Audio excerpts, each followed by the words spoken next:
ẹ rí ilẹ̀ tó má nà án fún Anthony Joshua ó jẹ́ n tó jẹ́ pé ọjọ́ burúkú èṣù gbomi mu ni.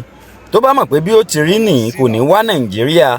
Ẹ wò gbà tí wọ́n sọ̀kalẹ̀ nínú bàálù tí wọ́n dórílẹ̀-èdè Nàìjíríà tínú wọn ń dùn síkìn pé àwọn ti délẹ̀ bàbá àwọn, pé àwọn fẹ́ wá sọdún, àwọn sì fẹ́ ní àwọn nǹkan kan táwọn fẹ́ wá ṣe lọ́nà kan tàbí kejì. Nígbà wọ́n ń bọ̀ látọjú ọ̀nà Ìbàdàn sí Èkó kọ́hún, ẹ̀yin náà ẹ wo ohun tó ṣẹlẹ̀.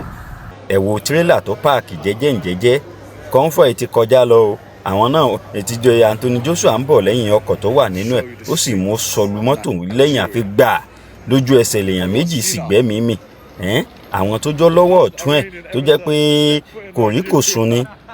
Bí mo ṣe gbọ́ gan wà lára àwọn tí wọ́n ń tírèènì ẹ̀ tó jẹ́ pé àwọn ni wọ́n ń gáìdì ẹ̀ pé ìjà tó fẹ́ jà yìí bó ti jà ní ọ̀nà yìí ni kò gbà. Àwọn adviser ẹ̀ nu tí wọ́n advise ẹ̀ lọ́tún lósì tí gbogbo ẹ̀ fi ń lọ bó ti rí ó lọ gerege. Gbogbo ẹ̀ wá di pé àwọn méjèèjì kú lójijì torí wọ́n fọ́nká sí títì. Kọ́lọ́hun Olódùmarè kó máa sọ wa.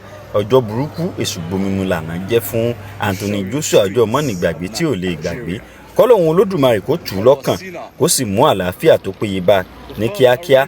Àti àwọn mọ̀lẹ́bí àwọn tí wọ́n pàdánù ẹ̀mí wọn níbi ìjàmbá ọkọ̀ yìí, Kọ́lọ́hun Olódùmarè kó tù wọ́n lọ́kàn. Ká má rírú ẹ̀ mọ́ lágbára Ọlọ́run Olódùmarè. Kọ́lọ́hun ó tu gbogbo àwọn tó kàn, Kọ́lọ́hun ó tù wọ́n lọ́kàn o, nítorí pé ìṣẹ̀lẹ̀ abàmì, ìṣẹ̀lẹ̀ burúkú ni. Kọ́lọ́hun kó ṣàánú wa. Àti gbogbo àwa tá à ń wakọ̀ náà ní táìmù December yìí, ẹ jẹ́ á máa ṣọ́ra lójú pópó. Dẹ́ẹ̀dẹ́ mi àrọ́ ká ṣọ́ra fún eré àsápajúdé.